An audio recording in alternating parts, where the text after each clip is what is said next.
श्री सनत सुजात जी महाराज धृतराष्ट्र जी को उपदेश कर रहे हैं।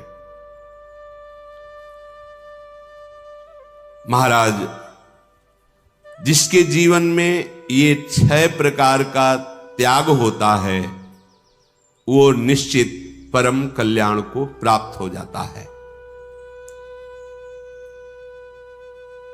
इनमें सबसे बड़ा त्याग काम भ्रमात्मक सुख का त्याग। प्रथम त्याग यह है कि आपके पास ऐश्वर्य वैभव आएगा जब आप शुद्ध धर्म से चलोगे, परमार्थ से चलोगे, तो सिद्धियां आने के पहले ये लौकिक सिद्धि आती है, नाना प्रकार की भोग सामग्रियां, वैभव, पर हर्षित ना होना ये पहला त्याग है।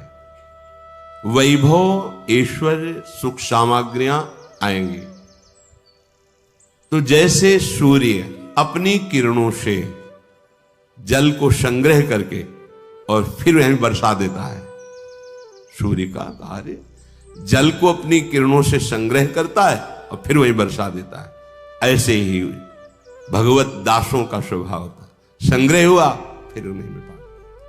संत सेवा, जगत सेवा, मंगल। स्वयं भोक्ता भाव लेकर मद कर बैठना, मैं इतने संपत्ति का स्वामी हूं, और हर्षित होना, अगर ये है तो आपका कदम रुक गया परमार्थ पे। पहला त्याग, जब उपासक, जब कोई धर्मात्मा पुरुष धर्म मार्ग में अग्रसर होता है तो ऐश्वर्य वैभव समस्त सुख सामग्रियां उसके समीप आती हैं, उसे हर्षित नहीं होना, यह प्रथम त्याग है। फिर करे क्या? तो बोले यज्ञ है, जिस समय लिखा गया उस समय कुएं, सरोवर, बगीचा, औषधालय, जिनसे जगत मंगल होता है उसमें ऐश्वर्य को लगा दे। जगत कार्यों में जो मंगल में, पर उससे तनिक भी स्वार्थ की पूर्ति की लालसा ना हो, ऐसा जैसे नेकी कर दरिया में डाल।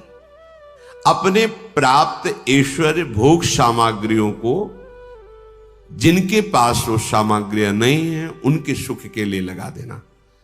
जैसे संत सेवा है, गौ सेवा है, कुएं, सरोवर, औषधालय, फ्री औषधि ऐसे बनवाना, ये दूसरा त्याग है।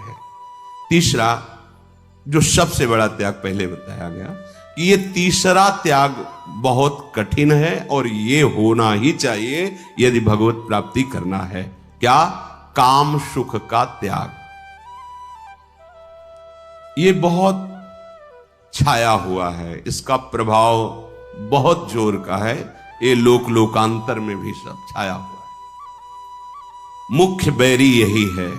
भगवान ने भी गीता जी में कहा है, ये ज्ञानियों का वैरी है, अज्ञानियों की तो बात ही जाने दो, ये बहुत बड़ा शत्रु है, कभी ना अघाने वाला ये शत्रु है, इसलिए काम विजयी बनो। राग रहित होकर के, जैसे गृहस्थी में भी है, तो विषयासक्त होकर के नहीं शास्त्राज्ञा करते, राग रहित होकर संतान उत्पत्ति आदि के लिए संयम का बर्ताव करते हुए ये काम सुख का त्याग तीसरा, ये बहुत बड़ा त्याग है और ये भगवत प्राप्ति के नजदीक तक अपना प्रभाव दिखाता है। ये ऐसा नहीं कि डर के भाग जाए, बहुत बड़ा योद्धा है और ये भगवत शक्ति से संपन्न है। भगवान श्री कृष्णचंद्र जी द्वारिकाधीश, उनके पुत्र प्रद्युम्न जी कामावतार, न बहुत नजदीक है। विशुद्ध तन्मयता से, भगवत आराधना से, भगवत चिंतन से ही इस पर विजय प्राप्त की जा सकती है। दूसरा, ये आज से कसम खाते हैं, कुछ नहीं, जहां उसका प्रवाह आएगा तो बाद में फिर पश्चाताप करोगे पर हो जाएगा। ये तीसरा त्याग कहा गया। महर्षि लोग ये कह रहे हैं कि इस तीसरे त्याग से ही मोक्ष पदवी की प्राप्ति होती है, अर्थात काम सुख का त्याग करने से जीवन मुक्त अवस्था प्राप्त करने में बड़ी सहजता हो जाती है। जो पदार्थों का या शरीरों का भोग सुख स्वेच्छा पूर्वक स्वीकार करके भोग रहे हैं, वो ये बात ही नहीं समझ सकते हैं कि काम सुख का त्याग करने से परमानंद की प्राप्ति होती है। उनका हृदय इतना कमजोर हो जाता है कि इसी को परमानंद मानने लगते हैं। जो भगवत प्रेमी संतों का संग नहीं किए हैं, शास्त्रों का स्वाध्याय नहीं हुआ है, थोड़ा संयम का अभ्यास नहीं किया है, उसको ये इतनी बड़ी दुर्गम घाटी लगेगी कि हम नहीं छोड़ पाएंगे, हम नहीं रह पाएंगे, ऐसा लगने लगता है। पर आप छोड़ सकते हैं, क्योंकि वास्तविक आपको नहीं चाहिए सुख। ये जनेंद्रिय और मन मिलकर के इतना बड़ा जाल रच दिए कि आप मन में तन्मय हो गए और मन और जनेंद्रिय मिलकर आपको इतना कमजोर कर दिए, आप समझते हैं मैं इसके बिना रह ही नहीं सकता, मैं जी नहीं सकता। ऐसा हमने ये अज्ञान के कारण हुआ। हमने मन में तन्मयता कर ली और मन जनेंद्रिय के साथ काम भोग में। चौथी, कोई भी अप्रिय घटना घट जाए, हृदय में व्यथा नहीं होनी चाहिए। ये चौथा त्याग। ये जो 6 त्याग बता रहे हैं, ये अत्यंत आवश्यक हैं भगवत प्राप्ति के लिए। भगवत प्राप्ति के लिए अत्यंत आवश्यक ये 6 त्याग जीवन में होने चाहिए। चौथा, कोई भी अप्रिय घटना घट जाए, व्यथा नहीं होनी चाहिए। आपका हृदय व्याकुल नहीं होना चाहिए। कब नहीं होगा? जब नाम चल रहा है, भरोसा दृढ़ है प्रभु का। अगर ये 2 बात नहीं है तो चाहे कोई भी हो, व्यथा को प्राप्त हो ही जाएगा अप्रिय घटना घटने पर नाम चल रहा है। ये बलराम ब्रजवासी अपने हैं, ये बता रहे थे कि एक उनके बगल में ब्रजवासी जन, इसीलिए एक से एक महान भजनानंदी है, बाहरी व्यवहार नहीं देखना चाहिए। वो रोज प्रातः 4 बजे से 8 बजे तक मंत्र जप करते थे, गुरु प्रदत्त।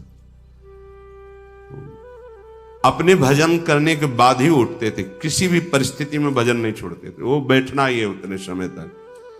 किसी कार्य से मथुरा पुत्र गया होगा उनका, दुर्घटनाग्रसित होकर मृत्यु को प्राप्त हो गया और वो भजन अभी उनका पूरा नहीं हुआ था। गए तो वहां कहा कि आपका पुत्र पधार गया। बोले हाँ।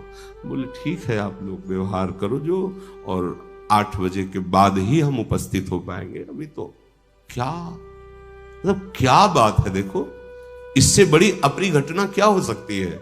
कोई फर्क नहीं। इस समय जो वर्तमान में राधा वल्लभ लाल जी का जस गाते हैं श्री मुखिया जी महाराज, उनके जो बड़े पिताजी मुखिया जी थे, जिस समय वैसे राधा वल्लभ जी के सामने आंख बस ऐसे एक बार देखा, आंख मूंद ली, सब पद कंठस्थ थे और वो गान कर। उनके बड़े भाई का अग्नि आदि से शरीर, उनको ना आंख खोला ना हारमोनियम रुकी, पूरी श्री जी की सेवा जो पद गायन की होने के बाद तब फिर उठे और अंत्येष्टि की। बड़ी से बड़ी अप्रिय घटना, श्रीवास जी के घर में महाप्रभु नृत्य कर रहे, उनका पुत्र कीर्तन है, महाप्रभु ने रोका, उनकी तरफ से नहीं। बड़ी से बड़ी अप्रिय घटना भी आपके हृदय में व्यथा ना पहुंचा पावे, ये केवल सामर्थ्य भगवद आश्रय भजन में, ये दूसरी बुद्धि काम नहीं करेगी। ये चौथा त्याग है।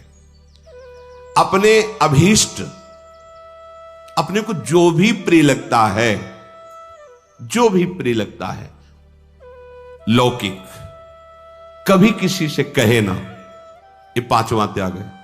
अगर अंदर है भी कोई खान पान व्यवहार या वस्तु, कपड़ा लत्ता, कोई भी चाहत आपको प्रकट नहीं करना है। प्रभु जैसा विधान, जथा लाभ संतोष सदा काहू सो कछु ना चाहोगो, ना चाहोगो, ये 5वां त्याग। अपनी अभीष्ट प्रिय वस्तु किसी से भी याचना ना करना, चाहे गृहस्थ में हो चाहे विरक्त में हो। तभी परम अभीष्ट वस्तु की चाह पैदा हो जाएगी भगवत प्राप्ति की। अगर सुयोग्य याचक आ जाए और आपके पास वो वस्तु है, तो उसे तत्काल प्रदान कर दीजिए। पात्र प्राप्त हो, सत्पात्र प्राप्त होने पर वस्तु जो है उसका वो याचना कर रहा है तो उसको तत्काल दे। देत लेत मन शंक न धरे। ये नहीं कि मेरी अब फिर आगे व्यवस्था कैसे चलेगी, नहीं। अगर आप परमार्थ के पथिक है, अध्यात्म मार्ग के पथिक है और सत्पात्र जैसे कोई अत्यंत बीमार आदमी है और आपको पता है कि आपके पास इतनी कम अर्थ राशि है कि अगर इसको दे देंगे तो हमारी दिनचर्या में फर्क पड़ जाएगा। अब आपको नहीं सोचना उसकी पहले पीड़ा मिटाने के लिए हो, तो आप देख लेना आपको पीड़ा जो व्यवहारिक दिनचर्या करने की जो अंदर हुई थी कि अर्थ चला जाएगा, तो आप देख लेना कैसे व्यवस्था होती है। प्रभु पर विश्वास रखिए। पर ये यहां आदेश कर रहे कि सुयोग्य याचक आ जाने पर वो वस्तु उपस्थित है तो उसको तत्काल सत्पात्र के मिलने पर जो दिया जाता है वो भगवत स्वरूप होता है। अगर सत्पात्र नहीं है और फिर आप, तो हो सकता है आपकी भी गति में बाधा पड़ जाए। इन 6 प्रकार के त्याग से निश्चित परमार्थ का पथिक भगवत प्राप्ति के योग्य हो जाता है। पहला, ऐश्वर्य वैभव प्राप्त होने पर, सांसारिक सुख प्राप्त होने पर आपके हृदय में हर्ष अभिमान न होना। दूसरा, जो प्राप्त वैभव है निष्काम भाव से जगत सुख के लिए, संत सेवा, गौ सेवा, सरोवर बनाना, औषधालय, जिससे जगत मंगल हो उसमें लगाना, ये दूसरा त्याग। काम सुख का त्याग करना तीसरा। चौथा, कोई अपनी घटना हो हृदय को व्यथित ना होने देना, अपने अभीष्ट की चाह किसी के सामने प्रस्तुत ना करना, ये पांचवा। छठा, सुयोग्य याचक के आ जाने पर उसे, देखो महापुरुषों ने, दधीच जी ने तो अपनी हड्डियां भी दे दी। अगर सत्पात्र प्राप्त हो जाता है, हम कोई वस्तु दे देते हैं, हमें चिंता नहीं करनी। वो देख रहा है, निर्णायक प्रभु देख रहा है, जगत मंगल करने वाला प्रभु देख रहा है, विश्वास करो। ये 6 प्रकार का त्याग परमार्थ के पथिक में अत्यंत आवश्यक है, तभी वो भगवत प्राप्ति की योग्यता प्राप्त करता है। 5 इंद्रियां और ये मन, इनका सहज स्वभाव होता है विषयों का चिंतन करना, विषय भोगों में जाना। छोड़ के देखो ऐसे, ये सहज वहीं जाएंगे। भगवान भी कह रहे मना खष्टानि इंद्रियाणि प्रकृति स्थानि कर्षति। ये भोग बुद्धि दृढ़ करते हैं। मन 5 ज्ञान इंद्रियों के साथ भोगों का चिंतन, भोग क्रिया, ये भोग बुद्धि दृढ़ करती है। भविष्य में भोग और प्राप्त हो ऐसी आशा हो जाती है, वर्तमान में इनको खूब भोगूं ऐसा चिंतन बना रहता है। यही परमार्थ के पथिक के लिए मृत्यु है। सनत सुजात जी उपदेश कर रहे हैं, 5 ज्ञान इंद्रियां, मन, ये सदैव भोगों की तरफ ही जाते हैं। भोगों की तरफ भोग प्रवृत्ति बढ़ती है। ये भोग प्रवृत्ति इतनी बढ़ती कि वर्तमान में खूब भोगों को भोगूं और भविष्य में और अच्छे अच्छे भोगों को भोगूं, यही भगवत प्राप्ति में सबसे बड़ी घातक बात है। और ये प्रायः सबके हृदय में रहती है। सत्संग से प्राप्त विवेक, विवेक से हम इस, और भजन बल से इसे दूर करते हैं। केवल बातें बनाने से कोई संत नहीं हो जाता है।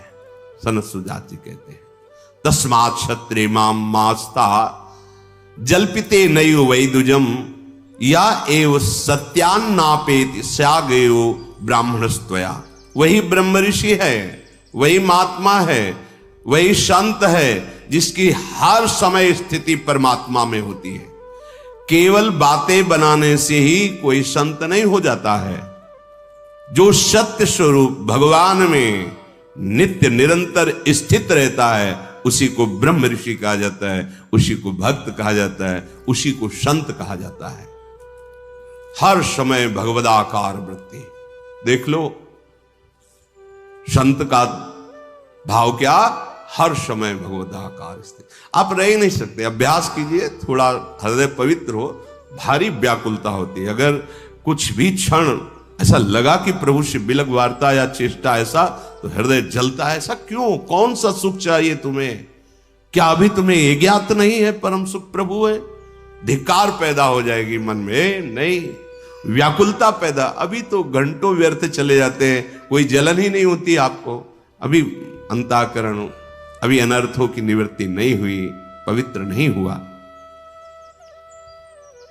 अथर्वा मुनि महर्षि समुदाय समस्त वेदों का स्वाध्याय करके, अनुभव करके ये कहा है कि जो वेदों के परम तत्व श्री भगवान को जान नहीं लेता, उनमें स्थित नहीं रहता वेद के अनुसार, वो न तो विद्वान है, न वो ब्रह्म ऋषि है, न वो संत है।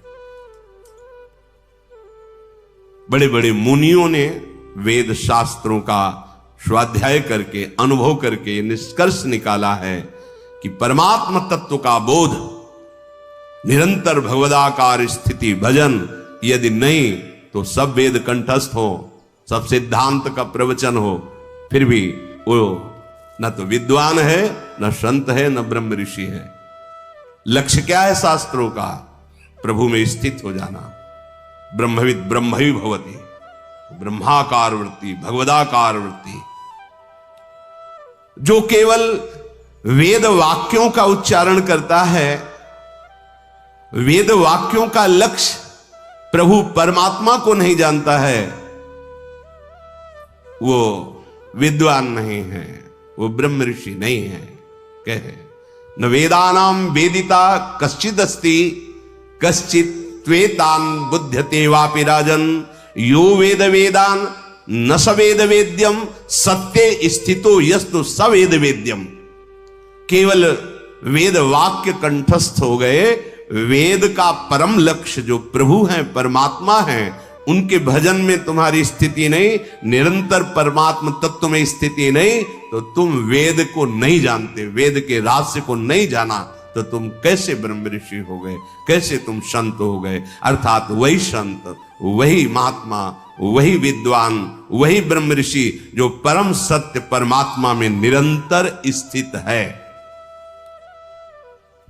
मनुष्य केवल कर्म विधायक वेद को जानता है। वेद कहता है ऐसा करो, ऐसा ना करो, लेकिन यह नहीं जानता कि वेद का परम लक्ष्य क्या है। जितना भी बुद्धि के द्वारा जाना जाता है वो सब माया रचित होता है। वास्तविक तत्व पर ब्रह्म परमात्मा को बुद्धि के द्वारा नहीं जाना जाता, बुद्धि उसमें लय हो जाती है। मयि मन आधत्सो मयि बुद्धि निवेशाय समर्पित। नाम चल रहा है, मंत्र चल रहा है, सर्वत्र जहां बुद्धि जाती भगवत भाव हो रहा है।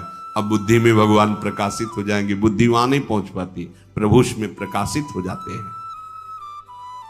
जो महापुरुष वेदों के रहस्य को जानता है, वो जानने योग्य परमात्म तत्व में स्थित रहता है। परंतु जो परमात्म तत्व को नहीं जानता है, वो वेदों को नहीं जानता है। समस्त शास्त्र, वेद, पुराण आपको बिल्कुल पता नहीं, लेकिन रात दिन नाम जप करते हुए प्रभु का आश्रय, प्रभु का चिंतन, सारे वेदों का फल आपको प्राप्त हो गया। भाव समझिए। और आप बहुत सब कुछ है, लेकिन चिंतन प्रभु का नहीं है, नाम जप प्रभु का नहीं है, तो आपने वो वस्तु प्राप्त नहीं की। वेदों का कथन इतना गुप्त है कि कोई कितना भी बड़ा विद्वान हो, केवल शब्द ज्ञान बता सकता है। वेद का आंतरिक रहस्य परमात्म तत्व नहीं। उस परमात्म तत्व को सद्गुरु कृपा, प्रभु की कृपा से अंतःकरण में जो साधन दिया जाता है, उससे होती है। बहुत शुद्ध बात है। सद्गुरु कृपा से जो आपको मंत्र मिला, उपासना मिली, प्रभु की कृपा से सद्गुरु मिले, सद्गुरु कृपा से उपासना मिली, उपासना से वासना भस्म होगी, तब वेदों का जो लक्ष्य है वो अपने आप आपके हृदय में प्रकाशित हो जाएगा। मैं उसी को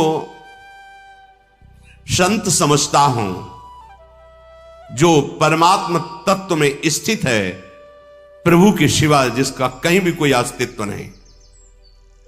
यही संत का स्वरूप। वाणी बोले तो भगवत चर्चा, दृष्टि तो भगवत स्वरूप, अंतर में चिंतन, बुद्धि निश्चय में, परमात्म निश्चय में, मन परमात्मा के मनन में, चित्त चिंतन में, अहम परमात्मा स्वरूप में लीन, ये संत स्वरूप।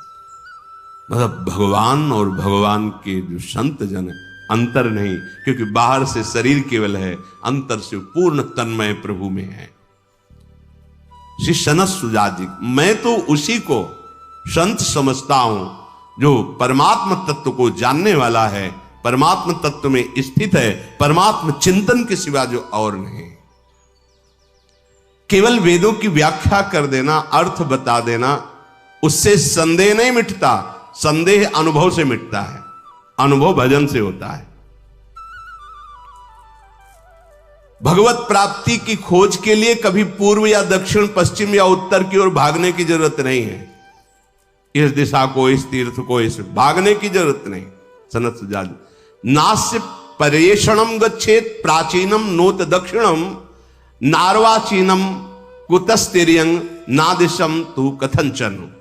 हे राजन, परमात्मा की, भगवान की खोज करने के लिए भागने की जरूरत नहीं कि पूर्व दिशा में, दक्षिण दिशा में, पश्चिम दिशा में, उत्तर दिशा में जाने की आवश्यकता नहीं है। फिर आग्नेय आदि कोणों में जाने की तो बात ही क्या। कहां जाने की आवश्यकता है? बोले हृदय में अनुसंधान करो। या बहुत बड़े महापुरुष हैं, नाम चल रहा है, चिंतन काटते जाओ। नानात्व का जो चिंतन हो रहा है उसको बाध करते रहो। अन्वय व्यतिरेक, दो पद्धतियां हैं। व्यतिरेक नहीं, नहीं, नहीं, या है, ये भी तो परमात्मा है, ये भी परमात्मा है, सब परमात्मा भाव, तो उसका नानात्व मिटता चला जाए। दो ही पद्धतियां, अन्वय व व्यतिरेक, या ब्रह्म सत्यम जगन मिथ्या, नहीं नहीं नहीं नहीं, और या फिर सब में उसी का रूप समारोह। सब जो भी वस्तु, व्यक्ति, स्थान मेरे प्रभु ही बने हुए हैं। ये बड़ा गूढ़ विषय है। इसलिए विदुर जी ने कहा था कि मैं जानता तो हूं पर उपदेश नहीं, उपदेश कोई ब्रह्म ऋषि करेगा। तो हम चिंतन करते हैं, सनत सुजात वो आकर के उपदेश कर रहे हैं। बहुत सुंदर बात। भगवत प्राप्ति के लिए, परमात्मा प्राप्ति के लिए कहीं भागने की जरूरत नहीं है, यहां लौटने की जरूरत है। बाहर भागने की जरूरत नहीं, अंदर लौटने की जरूरत है। अर्थात अपने इंद्रियां जो बहिर्मुख हो गई उनको अंतर्मुख करने की जरूरत है। कहीं भी ढूंढ लो तुम्हें अनुभव में नहीं आएगा। जो तप पूर्वक भजन करता है वही प्रभु का साक्षात्कार करता है। अविचिन्वन्निमं वेदे तपः पश्यन्ति ते प्रभु, पश्यन्ति, वो देख पाएगा। तप का शब्द क्या है? जो धर्म से चलने पर हृदय में कष्ट होता है, शारीरिक मानसिक कष्ट होता है। अब मन कह रहा है ये भोग चाहिए, वो मना कर रहा है, तो व्यथा पैदा कर रहा है, जलन पैदा कर रहा है, आग पैदा कर रहा है, उसको सह रहा है। राधा राधा रा, ये तप हो रहा है। श्री हरिवंश प्रसिद्ध धर्म समुझे न अलप तप, समझो श्री हरिवंश कृपा सेवो धर्मिन जप। सेवक जी भी महाराज कह रहे हैं, छोटे तप वाला इस वृंदावन प्रेम रस को नहीं समझ सकता। कैसे, कौन सा तप? बोले निरंतर नाम जप करो, प्रेमी जनों का संग करो, और इस मार्ग में चलने पे जो आपको कठिनाइयां, जो आपको क्लेश मिल रहा है, वही तप है। किसी को नींद ना आती हो तो 2 बजे से तो आ ही जाती है, नहीं? 2 बजे से अगर 6, 7, 8 बजे तक सोया जाए तो जिसको रात में नींद ना आती तो यहां क्या दशा है? 1:30 बजे 2 बजे से सब। और जब लोग जगते हैं तब यहां आधी दिनचर्या पूरे दिन की तो हो जाती है। अब सोचो कष्टप्रद नहीं है? छोटे छोटे बच्चे, नवीन अवस्था के साधक, कौन किसको उठाता? सब अपने अपने आप उठ। ये तप है, यही तप है। आप जिस समय नींद सुख लेने में संसार लगा हुआ है, धन्य भाग, अहो भाग्य, लाडली जी की अपार कृपा, आप जग कर उस समय तैयार होकर के किस लिए आते? संत दर्शन, भगवत चर्चा, भगवत आराधना।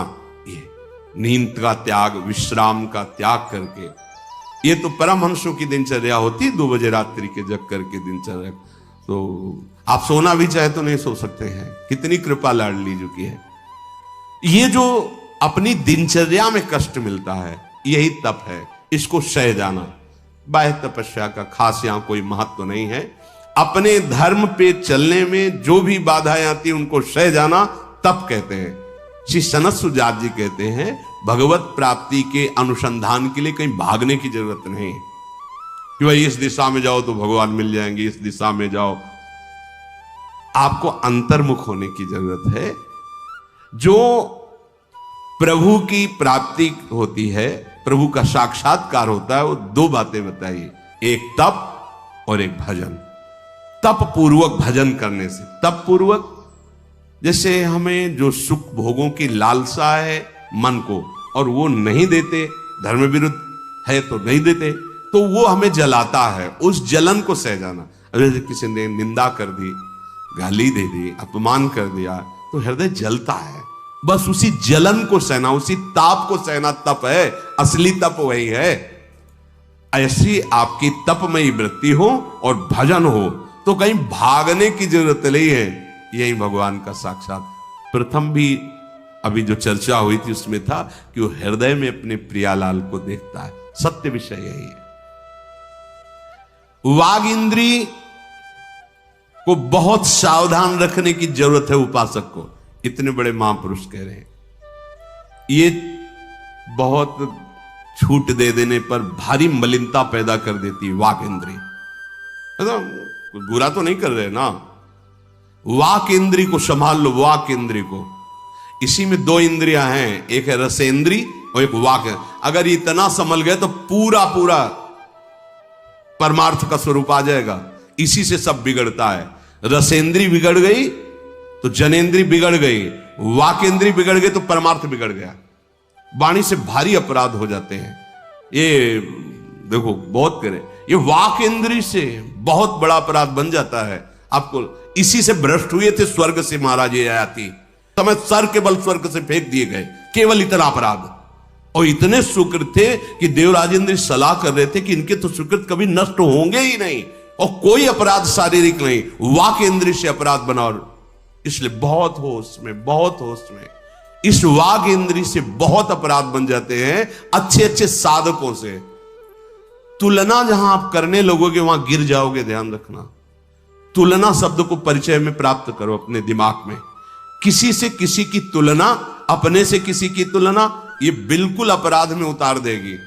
शांत, जैसे ठाकुर जी आपसे ठाकुर सेवा कराते हैं, जैसे आपसे भजन कराते हैं, वैसे आपका बन रहा है। अगर कोई पूछ भी रहा है तो ऐसे शब्द बोलो कि अब हमें तो जैसे गुरुदेव चला रहे हैं, प्रभु चला रहे हैं, वैसे हम, क्या अच्छा है क्या सही है तो गुरुदेव जाने। बस जो सालों भजन करने में आपकी भाव स्थिति से भजन एकत्रित होगा, वो एक क्षण में प्रेमी जनों से हो जाता है। एक क्षण में ऐसी तदात्म स्थिति। कैसे आप तुलना करो, कैसे जानोगे कौन कहां है? बहुत वाणी को संभाल करके ये बार बार सावधानी से, इसी से अपराध बनते हैं। क्यों? बिगड़ गया। वाक इंद्री बिगड़ गई, रसेंद्री बिगड़ गई तो सब इंद्रियां भ्रष्ट हो जाएंगी। ध्यान रखना, परमार्थ है। इसे प्रार्थना कर रहा हूं, इस बात को पकड़ लो। ताते मौन रहिबो उचित है। संसार को तुम जाने हो, विश्व को देखो कैसे कैसे महात्मा है। अरे जो लोक दृष्टि में ही नहीं आए निरंतर भजन में, उनको तुम जानते हो। लोक दृष्टि में आ गए 4 लोग खड़े तो तुम जानते हो महात्मा है। कोई ऐसे भी महात्मा है जिन लोक दृष्टि में ही नहीं और जगत मंगल कर रहे हैं। अपमान कर दिया ना आपने उनका। बहुत वाणी, बहुत संभाल के। जो परमात्मा की उपासना करने वाला उपासक है, वाणी की चेष्टा को समझे, समझ के बोलो, समझ के। ऐसे नहीं बस मनमानी नहीं। आपके ही गुरु, आपके ही इष्ट सब रूपों में विराजमान हैं। अगर एक कोई नाम रूप लेकर के आप सबका अपमान कर दोगे तो आपके हृदय से आपके आराध्य देव का भजन छूट जाएगा। तो मौन रह करके वाणी की चपलता को, वाणी के अपराध से बचने की चेष्टा कीजिए। उचित जहां ऐसा लगे भगवत शब्द उच्चारण किया, नहीं निरंतर मंत्र जप में बहुत सहयोग मिलता है। जैसे घंटा 2 घंटा आप मौन रहिए, फिर आप देखो तो मंत्र चलाने में सुविधा, बार बार बोल देने में नए साधक को विक्षेप होता है। तो यहां आदेश कह रहे हैं कि मुनि भाव से, मुनि भाव जो मननशील है, तो उसमें मौन माने पहले जबरदस्ती वाणी को रोको। आखिरी मौन का तो स्वरूप है परमात्म स्थिति, जहां संकल्प ही उदय नहीं होता, उसे मौन कहते हैं। जो मौन की सही व्याख्या है वो संकल्प रहे। पर अपने को चाहिए कि अभी ये विक्षेप देने वाली वाणी को पहले जबरदस्ती रोको। नाम गुण लीला गायन, भगवत संबंधी वार्ता, नहीं तो जबरदस्ती इसकी चपलता को रोको। जो मन आवे सो बुलवा रहे, ऐसा नहीं। सावधान होकर नाम जप करो। शिष्य चर्चा के श्री राधा वल्लभ लाल।